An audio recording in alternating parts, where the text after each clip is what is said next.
तो सबसे पहला मिशन होने वाला है हमारा ब्लास्ट इट ऑफ मिशन, जिसको पूरा कंप्लीट करने के लिए हमें 80 टाइम्स बूम हाईलाइट अचीव करना होगा, जिसके बाद पूरे के पूरे 170 पॉइंट कंप्लीट हो जाने वाले हैं। तो देखो इस मिशन को कंप्लीट करने के लिए मैं नॉर्मल सा और मोड स्टार्ट कर देता हूँ और फिर एक ऐसा लोकेशन चूज करते हैं जहाँ पर ज्यादा से ज्यादा व्हीकल मिल सके। तो यहाँ पर मैंने इन सभी को समझा रखा है कि भाई आपको एक 3 सीटर व्हीकल ढूंढ कर मेरे पास लानी होगी और इसके साथ ही साथ आपको कुछ लूट करनी होगी जिससे कि आपको लैंडमाइन या ग्रेनेड मिल सके। तो यहाँ पर मैं डायरेक्ट कार्टून स्टूडियो पर लैंड करता हूँ, क्योंकि यहाँ पर 2 ऐसी जगह है जहाँ पर कंफर्म व्हीकल मिल ही जाती है। जैसे ही लैंड करते हैं एक प्लेस पर व्हीकल नहीं मिलता, लेकिन सेकंड प्लेस पर व्हीकल मिल जाता है, जिसको मैंने अपने सब्सक्राइबर को बोल रखा है कि आप जहाँ पर मैं बोला वहाँ पर आ जाना। तब तक आप अपना लूट कर लो, हो सके तो ग्रेनेड या फिर लैंडमाइन का जुगाड़ कर लो। और एक सब्सक्राइबर को डायरेक्ट ऑब्जर्वेटरी भेज देता हूँ, जो कि यहाँ पर लॉन्च पैड यूज करके ऑब्जर्वेटरी चला जाता है। अब देखो एक को मैंने ऑब्जर्वेटरी इसलिए भेजा क्योंकि वो एक हाई लूट एरिया है, और जो हाई लूट वाले एरिया में व्हीकल होता है वो कम से कम 3 सीटर तो होता ही है। और मैं यहाँ पर आ जाता हूँ कार्टून स्टूडियो के ऊपर लेफ्ट साइड में, जहाँ पर पोस्टर के नीचे वाले लोकेशन पर व्हीकल मिल ही जाता है। देखो यहाँ पर मुझे टुक टुक वाली व्हीकल मिल चुकी है। यहाँ से मैं डायरेक्ट निकल जाता हूँ ग्रेवयार्ड के साइड, कि मुझे कुछ लूट करनी है जिससे कि मुझे लैंडमाइन या फिर ग्रेनेड मिल सके।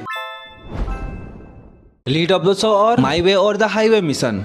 तो देखो जैसे ही आप बीआर मैच स्टार्ट करते हैं आपको एक ऐसा एरिया सेलेक्ट करना होगा जहाँ पर ज्यादा से ज्यादा फाइट हो। तो यहाँ पर मैं एक हाई फाइट एरिया में आ जाता हूँ और जैसे ही लैंड करता हूँ 30 सेकंड के अंदर मुझे एक एनिमी को एलिमिनेट करना होगा, जिससे कि मुझे ग्रैंड इंटरेस्ट वाली हाईलाइट मिल जाए। अब यहाँ पर एक मिशन तो कंप्लीट हो गया, लेकिन इसी गेम में सेकंड मिशन को कंप्लीट करने के लिए इसी सेम प्लेस में रहते हुए आपको 5 किल कंप्लीट करना होगा, जिसको कंप्लीट करने के बाद आपको आउट ऑफ माय टर्फ वाली हाईलाइट शो हो जाएगी। मतलब कि आप जहाँ पर लैंड करते हैं आपको वहां से कहीं नहीं जानी है, इसी सेम लोकेशन में रहते हुए 5 किल कंप्लीट करनी है। अब इसी गेम की थर्ड मिशन की बात किया जाए तो ये होने वाली अपनी निंजा अचीवमेंट मिशन, जिसको कंप्लीट करने के लिए आपको एक हाइट एडवांटेज वाली जगह पर लैंड करनी है और फिर सेम लोकेशन पर आपको 5 किल कंप्लीट करनी होगी। तो जैसे ही आपका 5 किल कंप्लीट होता है आपका ये वाली मिशन भी कंप्लीट हो जाएगा। फिर आप तुरंत से एलिमिनेट होके न्यू मैच स्टार्ट कर देना, जिसके बाद आप फिर से अपना जल्दी मिशन कंप्लीट कर लोगे। अब इस बात कर लेते हैं हमारे कुछ हिडन मिशन के बारे में। तो अगर आपका वुकोंग वाला या फिर ओरियन वाला में हिडन मिशन कंप्लीट नहीं हुआ है तो इसके लिए एक सीक्रेट ट्रिक है जिसको मैंने अपने पिछले वीडियो में कवर कर दिया है। इसको देखकर आप बहुत ही आसानी से कंप्लीट कर पाओगे।